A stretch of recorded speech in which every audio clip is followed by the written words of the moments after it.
Hey guys, Fig Nukin Records back in here with a new video.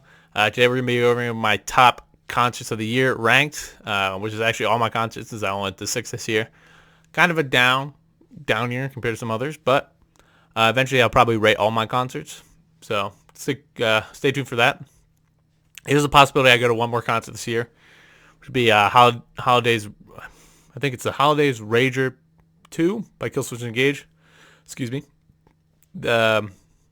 I really want to see Rivers of Nile, but I don't have tickets for you yet.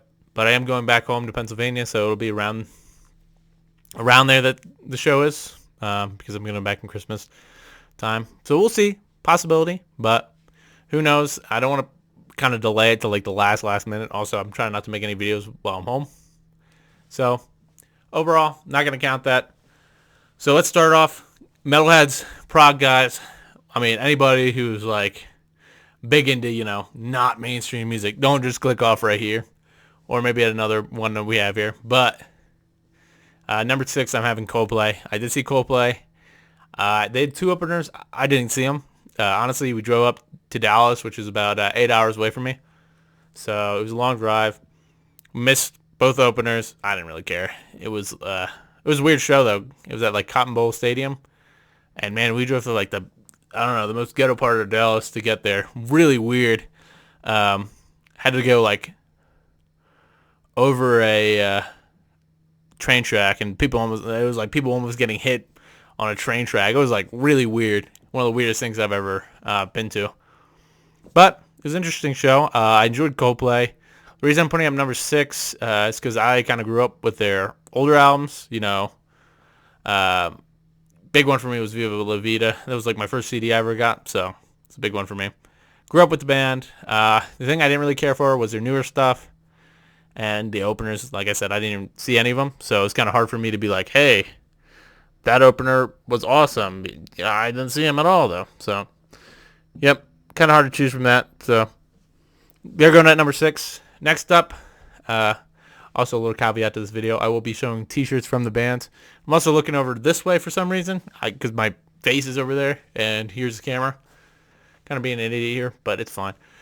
But yeah, I'll show my t-shirts I got from these concerts. I didn't get any from Coldplay. They were kind of really expensive and not that great. So, yeah, it's whatever. Next up, Sleep and Superwolves. So yeah, Superwolves is also Bonnie Prince Billy and Matt Sweeney, I believe. Don't say I'm 100% on that because I'm not. I don't listen to them too much. I do like their cover of OD'd in Denver, which is a Hank Williams Jr. cover. Do enjoy that because I enjoy Hank Williams, even though I'm not a big country guy, but he just kind of more of a rock and roll country, so I kind of let him slide a little bit. But Sleep overall was really good. Not the biggest Sleep fan. I'm a big Volume 1 fan, but they didn't play any songs from that, so kind of disappointing. They played a lot of new stuff. Of course, like the Clarity and stuff like that from their like singles they released, like what was that, 2012 or something like that, and they just re-released them. Different kind of stuff, and they did like Dragonaut and a lot of stuff off of the Sciences. But overall, it was a good show. Just not my favorite. I just kind of wanted to see them because I'm a big Matt Pike fan, big Doom fan, and they were basically one of the biggest Doom bands ever. So had to give my praise a little bit and go see them. And in that show, I got this awesome sweatshirt that's kind of, kind of dope smoker-esque, in my opinion. It kind of looks like the guys that are on the front of it, but dope sweatshirt. Really, really comfortable. Kind of love it. So, I mean, I'm a big sweatshirt guy, so having more sweatshirts makes me happy. Next up, kind of a somber one and kind of low. They probably will think. My main reason for putting it low is there were some audio issues with the singer, but yeah, their singer. I'm not gonna. All right. It was the Sword and Zombie, and really disappointing because Sword just broke up recently. So, but yeah, I couldn't hear JD Cronice very well, so it's kind of sad because his vocals are really, really important. Also, I wanted to speak to Kyle Schutt while I was there, but I was unable to. He was he was at the bar. This was Albuquerque. He was like at the bar, and I was like, probably 6 feet away from him, but he kept getting talked to by like this really drunk girl. So I was like, I'm not gonna bother him. But I did want to maybe interview him at some point.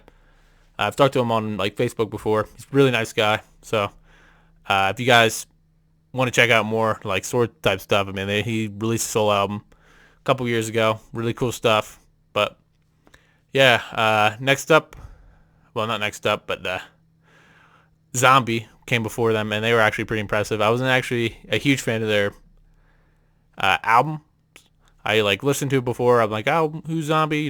Checked it out like you would, but just wasn't a huge fan of the albums. And I listened to them live, and I was like, oh, these guys are actually pretty good. They got the crowd hyped up pretty good too, so that was pretty cool. Like I said, Sword sounded great, other than the vocals being like super quiet. I could barely hear them, which is sad. But that's why I'm putting them at number 4.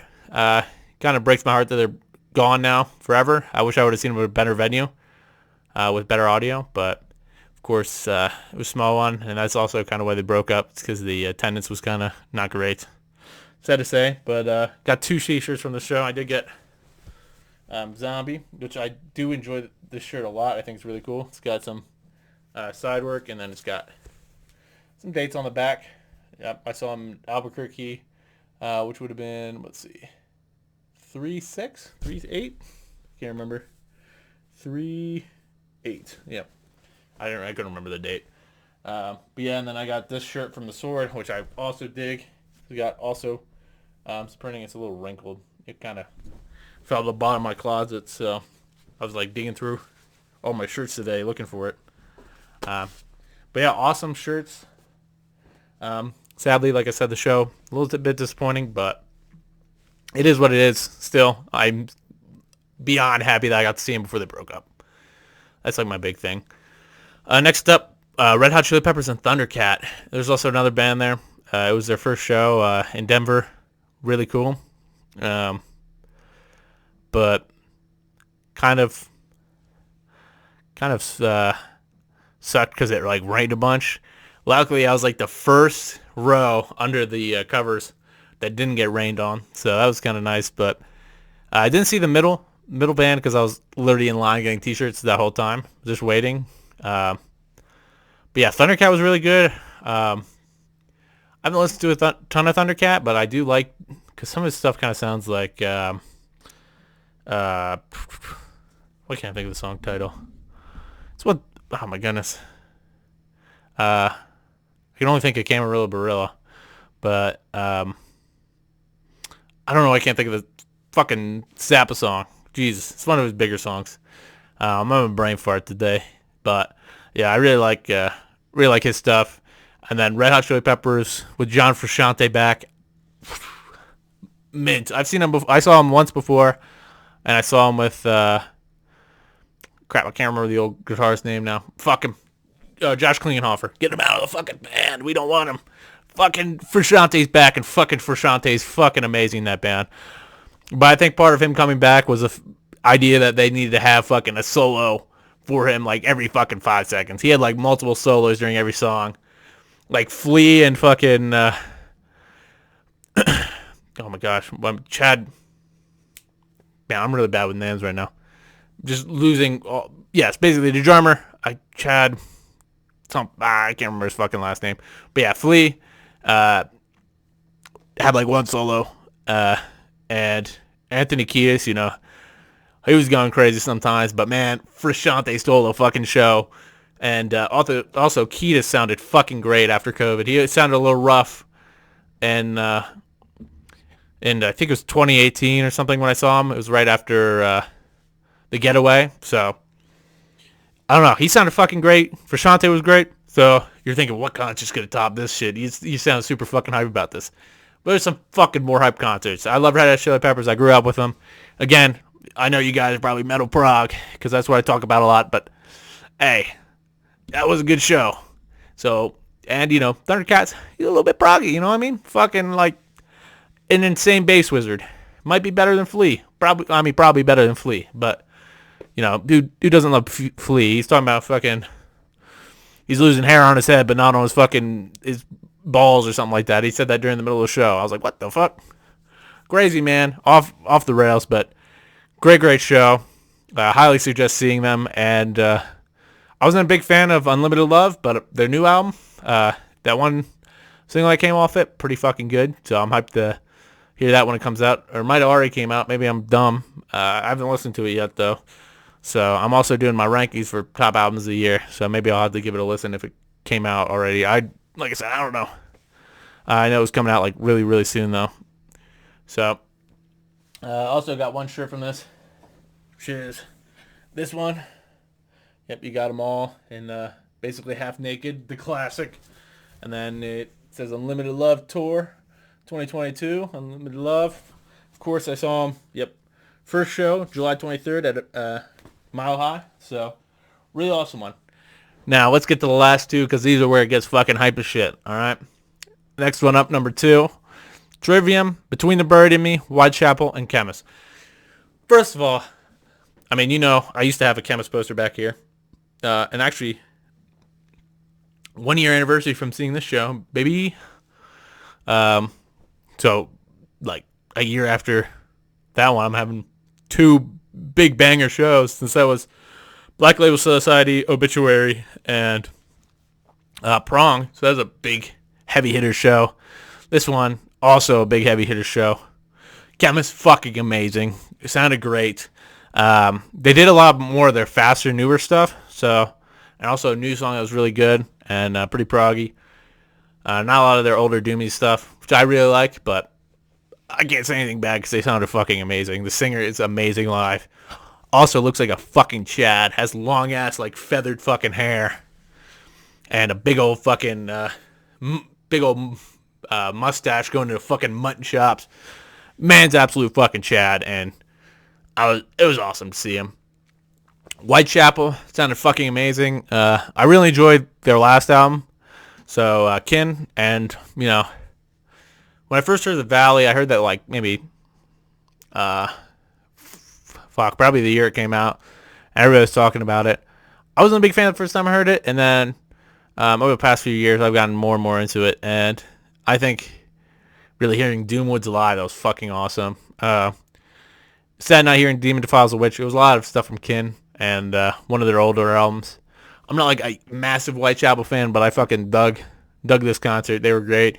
Only thing I complain about is, like, the singer would, like, randomly start, like, talking some of the screams. Kind of weird, but it is what it is. Next up, BTBAM. Yeah, they were fucking good. They did a lot of Colors too, and I mean, I like Colors too, but I kind of want to hear some old stuff. I still want to hear some shit from the Parallax fucking EP, but it is what it is. I guess probably never hear it in my lifetime. Still great though. And then Trivium, fucking amazing. I didn't stay for In Waves. I started In Waves, and I started getting out because I was like, I know this is about to be crazy. The show was kind of awful crowd-wise. I'm not gonna lie. Like, people were awful there. So probably my least favorite crowd, or like least favorite concert crowd-wise. There's like people like ripping at my T-shirt. I'm a tall guy. I'm not gonna lie. But if you come in at the last fucking second of a fucking concert, just for the fucking main event, and you get behind me, you're like, oh, you're too fucking tall. I'm like, 4 people back from the front row. Like, fuck off. You weren't here in the beginning. So, sorry, short people, but I want to be in front. I got there first. Fuck you. But yeah, they did a great show. Got this shirt from it, which is the, Dead Man's Dragon tour shirt. Awesome. I love the colors. And there we go. It was the third to last show in the tour. It was on the 8th of this month. So, and then the last one, which you like, oh, that sounds amazing too. How could you fucking top that? I saw Roger Waters. All right. I mean, it's hard. Pink Floyd, fucking amazing band. Love them. Sadly to see him on the last tour, because I know that was more Animals focused, and Animals is my favorite Pink Floyd album. But I'm going to go up. Here you go. I've been wearing the Roger Waters shirt the whole time. And it's got dates on the back. It's fine. But awesome. What the heck am I running over a bag? I ran over a bag. So I'm sorry if you all heard that. Yeah, just Roger Waters. Amazing show. Sadly, only did sheep from animals, but did a shit ton of the law. He did some Dark Side. I'm trying to remember. He did like his new song. I believe it's called The Bar. Quote me if I'm wrong. Maybe it's called The Pub. I don't. But man, it was a good show. He did. What was it? Two Suns Setting. I don't know. I forget what the fucking song's called. It's one about nuclear war at the end of Final Cut. That was really good live. I'm not a huge fan of the actual original version. I'm not a huge fan of Final Cut, to be honest. I don't know a lot of people who are. I do enjoy Not Now John, but that's like, I like the one thing. But overall, great show. Kind of hard to beat. That was fucking like amazing. But honestly, it is kind of like crowd-wise. I mean, if a crowd was like really good in Trivium, I maybe put that first, but it's really hard. They could flip-flop any day, to be honest. But yeah, it was fucking awesome to see. Kind of different seeing a lot of his, I don't know his name. If y'all know his name, put down in the comments below. But his like guitarist singing a lot of Gilmore's parts sounded really good, but just weird. Different than I was expecting, but it is what it is. But yeah, that's all I got for this. So yeah, number 6, Coldplay. Number 5, Sleeping Superwolves. Number 4, Sword and Zombie. Number 3, RedHotChiliPeppers and Thundercat. Number 2, Trivium, Between the Bird and Me, Whitechapel and Khemmis. And number 1, Roger Waters. So if you guys enjoyed this video, please drop a like. If you aren't subscribed, subscribe. And also drop your concerts of the year in the comments below. Maybe your top 5 or something, top 3. I don't care. Post all of them. I'd love to see it. Love to read what y'all guys saw. There's definitely some I wanted to see that I missed, like Gorillaz. I do want to see them. Big Gorillaz fan, like I said. Metalheads, please don't fucking progheads, don't kill me. I like some more mainstream stuff. I'm sorry. But yeah, also I think I missed 2 concerts this year, which was sad. Not Between the Bird and Me. I do know it's by the Trail of Dead, which I really want to see, but I ended up missing that, and I think Poppy as well. Sad stuff, but it happens. Still saw a big, wide range of concerts that were fucking great. So, yep. Post y'all stuff in the comments. That's all I got for today. Peace.